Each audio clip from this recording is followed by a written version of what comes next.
आप स्क्रीन पर एक सुंदर दृश्य देख पा रहे हैं। दृश्य में तालाब, पेड़ पौधे, पर्वत, घर, बादल को बड़ी ही खूबसूरती से दिखाया गया है। इन सारी चीजों में से पेड़ पौधे की संक्षिप्त हम जानकारी अगले स्लाइड में देखते हैं। जैसा कि आप सब जानते हैं कि पेड़ से हमें फल, फूल, औषधि के लिए जड़ी बूटी, फर्नीचर के लिए लकड़ी, जलाने के लिए ईंधन, खाने के लिए भोजन, अनेक चीजें मिलती है जिनसे हमारी आवश्यकताओं की पूर्ति होती है। इस प्रकार प्रकृति की हर एक चीज से हमारी आवश्यकताओं की पूर्ति होती रहती है।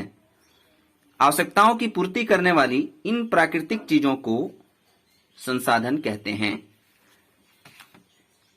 इस प्रकार हम कह सकते हैं कि प्रकृति में उपलब्ध वे सारी सामग्री जिनसे हमारी आवश्यकताओं की पूर्ति होती है तथा उसको विकसित करने के लिए प्रौद्योगिकी उपलब्ध है तथा सांस्कृतिक रूप से मान्यता प्राप्त है, उसे संसाधन कहते हैं। संसाधन का यह सर्वमान्य परिभाषा है जिसका उल्लेख आपके भूगोल की किताब में भी किया गया है। अब क्या है संसाधन के प्रकार? संसाधनों को हम यदि देखते हैं तो यह कई प्रकार के होते हैं। इसको हम स्क्रीन पर देख पा रहे हैं। संसाधन को दो भागों में वर्गीकृत किया जाता है। पहला है प्राकृतिक संसाधन और दूसरा है मानवीय संसाधन। प्राकृतिक संसाधन को यदि हम देखें तो इसे भी दो भागों में बांटा गया है। एक है नवीकरणीय संसाधन, वैसे संसाधन जिसका पुनर्चक्रण होता है, फिर से वह नया रूप ले लेता है, उसे नवीकरणीय संसाधन कहते हैं। और दूसरा है अनवीकरणीय संसाधन, वैसे संसाधन जिसका एक बार उपयोग होने के बाद वह पुनः नहीं बनता है, अनवीकरणीय संसाधन कहलाता है। नवीकरणीय संसाधन की यदि हम बात करते हैं तो यह भी दो तरह का होता है। एक होता है सतत या प्रवाहमान। सतत जो चलता रहे वह सतत या प्रवाहमान संसाधन है। जैसे हवा हमेशा चलती रहती है, जैसे जल चक्र में चलता रहता है, तो जल, हवा ये नवीकरणीय संसाधन के तहत हैं।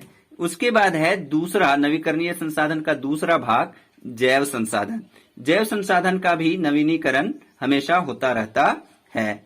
इसके बाद है जैव संसाधन को यदि हम लेते हैं तो यह दो भागों में बटा हुआ है। जैव मतलब जो सजीव है, तो सजीव जगत को दो भागों में बांटा जाता है, एक वनस्पति और दूसरा जीव जंतु। तो जैव संसाधन इस प्रकार दो तरह के हैं, प्राकृतिक वनस्पतियां और दूसरी वन्य जीव। और अनवीकरणीय जो संसाधन है, इन संसाधनों को भी दो भागों में बांटा गया है। पहला है चक्रीय संसाधन और दूसरा है अचक्रीय संसाधन। चक्रीय और अचक्रीय संसाधन ये हो गया। अब संसाधन जो दो था, प्राकृतिक संसाधन को हमने इतने भागों में बांट करके चला। मानवीय संसाधन को भी दो भागों में बांटा गया है। पहला संस्था एवं संरचनाएं। संस्था मतलब विद्यालय है, हॉस्पिटल है, ये सारी संस्थाएं हैं। इस तरह के संसाधन मानवीय संसाधन है, क्योंकि मानवों के द्वारा संस्थाएं खड़ी की जाती है, संरचनाएं खड़ी की जाती हैं। और दूसरा जो है मानवीय संसाधन का मात्रा और गुणवत्ता, जिसको हम लोग क्वालिटी और क्वांटिटी कहते हैं। इन सारे संसाधनों के बारे में आगे हम लोग पूरे विस्तार से पढ़ने का काम करेंगे। और इस पाठ का यदि हम इस पाठ की मूल चीजों की बात करें तो यही मूल डायग्राम है। अगला क्या है कि संसाधन जो है कई प्रकार के होते हैं और संसाधनों के वर्गीकरण का कई आधार है। तो संसाधनों के वर्गीकरण के आधार को यदि हम लोग देखें तो सबसे पहले है कि उत्पत्ति के आधार पर संसाधन कितने प्रकार के होते हैं। तो उत्पत्ति के आधार पर संसाधन जो है वह दो तरह के होते हैं। तो सबसे पहले आप स्क्रीन पर देख पा रहे हैं, एक वृत्त में कुछ जानवर हैं, कुछ कीट पतंगे हैं, मछली है, मुर्गा है, मतलब पशु पक्षी, पेड़ पौधे, ये सारी चीजें भरी हुई है। और इन सारी चीजों को सजीव कहते हैं। तो ये जैव हैं, इनको हम लोग जैव कहते हैं, जीव मंडल कहते हैं। तो जीव मंडल से जो हमारी आवश्यकताओं की पूर्ति होती है उसे जैव संसाधन कहते हैं। जैव संसाधन किसको कहते हैं कि जीव मंडल से प्राप्त संसाधन को जैव संसाधन कहते हैं। जैसे मनुष्य, वनस्पति, प्राणीजात, पशु इत्यादि ये जीव मंडल से प्राप्त होते हैं, इस कारण इन्हें जैव संसाधन कहा जाता है। अगली चीज है, चित्र में आप देख पा रहे हैं पत्थर है। ये पत्थर जो है निर्जीव है, लेकिन इन पत्थरों का भी प्रयोग हम अपने घरों में करते हैं, अपनी आवश्यकताओं की पूर्ति के लिए करते हैं। चट्टानों से हमें खनिजें मिलती हैं, चट्टानों से हम सड़क बनाते हैं, चट्टान से हम घर बनाते हैं, लेकिन इन संसाधनों में किसी भी प्रकार का जीव नहीं होता, इस कारण इसको अजैव संसाधन कहते हैं।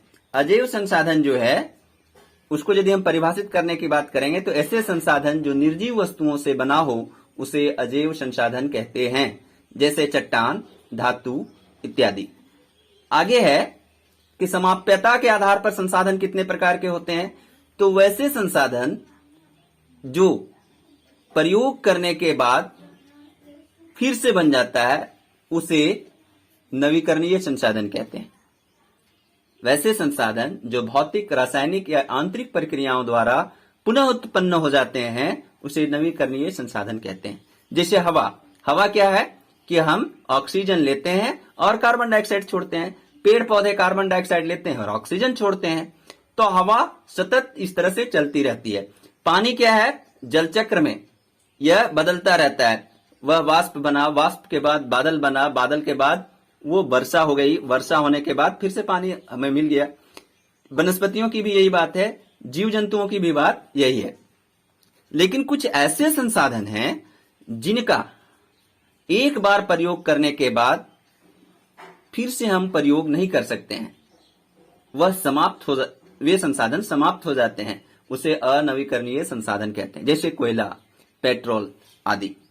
अब क्या है कि ये तो दो आधार था हमारा, पहला था वह उत्पत्ति के आधार पर, दूसरा था समाप्यता के आधार पर, और मालिकाना हक के आधार पर, स्वामित्व के आधार पर संसाधन की बात करें तो चार प्रकार के होते हैं। व्यक्तिगत संसाधन, सामुदायिक संसाधन, राष्ट्रीय संसाधन और अंतर्राष्ट्रीय संसाधन।